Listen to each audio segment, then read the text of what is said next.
Good evening, Facebook friends and YouTube followers. This is Rich again, back for your third and final video blog of the night for August 21st, 2014, Thursday night around 8:35 p.m. in Billerica, Massachusetts. Sun's down, and it's dark now. Crickets are chirping, and it's going to be another nice night. And the days are getting shorter little by little, and soon it's going to be fall, only 11 more days to Labor Day, and we might have an early winter this year. Some news to report. CBS Sports is going to bring back Dick Enberg to call one final U.S. Tennis Open match. Dick was the lead announcer for the U.S. Open tennis tournament on CBS for 12 years, and this is going to be the final year CBS has the broadcast rights to the U.S. Open tennis tournament, because beginning next year, ESPN's got the tournament exclusively on their cable network. And my third and final video blog of the night is about one of baseball's most famous announcers of all time, Harry Caray. Harry Caray had over a 50-year career doing baseball games, and he's known for doing the play-by-play of the Chicago Cubs on Superstation WGN for about 17 years in the 80s and 90s. His famous trademark was "Holy Cow," and he would always sing the seventh inning stretch of Cubs games at Wrigley Field. Harry Caray was born in St. Louis, Missouri. He grew up in St. Louis, and he played semi-professional baseball as a teenager, and that was the sign thing for him to come to be involved in the world of baseball. He started his radio career at 19, working for several radio stations in the Midwest, and by the age of 30 he came home to St. Louis, and for 2 years he called the St. Louis Browns baseball team games on the radio. And in 1945 he started a 25-year relationship calling St. Louis Cardinals baseball games on the radio for KMOX 1200, which was the biggest radio station in the Midwest. And Caray games could be heard through 38 states and parts of Canada. And for many of those years, Harry Caray's broadcast partner was Jack Buck, and Harry Caray did like 3 World Series matchups on NBC, 1964, 1967, and 1968. That's when NBC, back in those days, had local announcers do the World Series games. And Harry did other sports as well during his time with the Cardinals. For many years, he was the play-by-play voice of the St. Louis Hawks NBA team on the radio. He did some minor league hockey. He also called Missouri Tigers football games on the radio for many years, including some bowl games. And then for about 2 years back in the late 60s, he did Boston Celtics basketball games on WHDH TV5. And by 1970, the St. Louis Cardinals let Caray go as an announcer, and for 1 year he was the Oakland A's play-by-play announcer on television. 1971 he moved to Chicago to call the Chicago White Sox games on television, and he sometimes did the broadcast of Chicago White Sox games out in the stands, and he had a real colorful stuff like that. He was like getting to see Holy Cow a lot, and the charisma he had and his characterisms during the games with the White Sox. He was such a draw for the White Sox on television and at the ball games as well. And by 1981 he left Chicago White Sox to join their rivals, the Chicago Cubs, and on WGN, which was starting to become a superstation through cable systems all across the United States.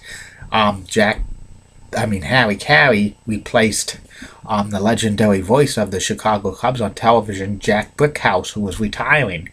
And from 1981 through 1997, Harry Caray called Chicago Cubs games on WGN Superstation, and was real good at it. He had a lot of called great games. He had enthusiasm through the game. His charisma, his characterisms and stuff like that. And every seventh inning of every Cubs home game at Wrigley Field, Harry Caray would always sing, "Take me out to the ball game. Take me out to the ball game. Take me out to the crowd. Buy me some peanuts and Cracker Jacks. I don't care if I ever get back as a root. Root, root for the Cubbies. If they don't win, it's a shame. So it's 1, 2, 3 strikes, you're out at the old ball game." Harry would do that at every single Cubs game at Wrigley Field at the seventh inning. Mainly they were day games because the Cubs did not get lights at Wrigley Field until 1988. They were the last major league team to get lights. In the winter of 1987, Harry Caray was temporarily stopped. Temporarily, he was sidelined because he had suffered a stroke, and at his winter home in Arizona just before spring training, and he had to miss the first 2 months of the 1987 Major League Baseball season while he was recuperating from a stroke. And a lot of celebrities and broadcasters filled in for Harry Caray during the 2 months he was recuperating, including Bill Murray and Bob Costas and a few others. He got back doing the games by June of 1987, but he had to work a reduced schedule that year because of recuperating. He was kind of a little off on some stuff, but he still had that enthusiasm. He was getting real known in Chicago around that time. He opened up his own restaurant and other business ventures. He was nicknamed the Mayor of Rush Street, and he had a big fascination of Budweiser beer and stuff like that. Throughout the late 80s and early 90s, Harry Caray had to cut back on his work schedule for the Cubs. He didn't travel as much. He only traveled to games in Chicago and maybe a few road trips here and there just because of his health. But in 1989, Harry Caray won the Ford Frick Award for broadcasting excellence in baseball. Harry's family's gotten involved in baseball broadcasting. His son, Skip Caray, was the longtime voice of the Atlanta Braves for many years, and also his grandson, Chip Caray, was a Braves announcer as well, and he was the lead announcer for the Major League Baseball games on TBS for a few years. And that's the 3 generations of Caray. They were profiled one time on This Week in Baseball back in the early 90s.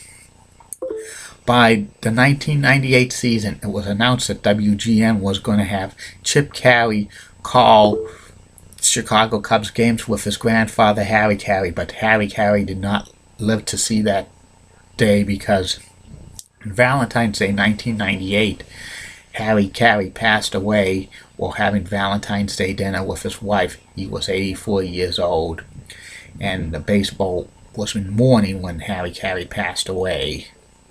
And 1998, the Chicago Cubs had a tribute to Harry Caray. They had a patch with his insignia on it. His longtime broadcast partner, Steve Stone, wrote a book about his times in the broadcast booth with Harry Caray called Where's Harry? It was a good book. I used to have that book when it was in paperback until I had to recycle it. Yeah, Harry Caray is probably one of the top 10 greatest baseball announcers of all time, and he's missed every day. He had so much enthusiasm and charisma, and we miss him to this day. Well, that's about it for me for tonight for these video blogs. I'm getting to enjoy them, doing them every time for my Facebook friends and YouTube followers, getting positive feedback from this. And keep the comments coming, keep the likes coming, because it's only going to get bigger and bigger. Tomorrow, one of my video subjects is going to be the top 10 players in St. Louis Blues history. Saturday is going to be Vancouver Canucks top 10 players.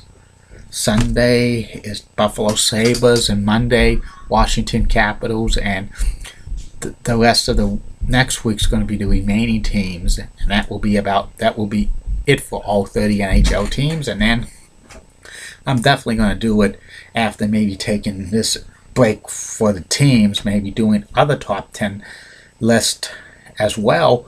Probably I'm working on the top 10 greatest professional wrestling managers of all time, and also the top 10 greatest valets / managers for the females of all time as well. And then definitely there's going to be the top 10 people, not people who, ladies who have the nicest legs in the world. And then I'll be doing some for the other professional sports teams, the top 10 greatest players from each NBA, Major League Baseball, and NFL franchise. And coming next week is my 2014-2015 NFL previews and predictions. Have a good night, Facebook friends and YouTube followers. Good night, everybody.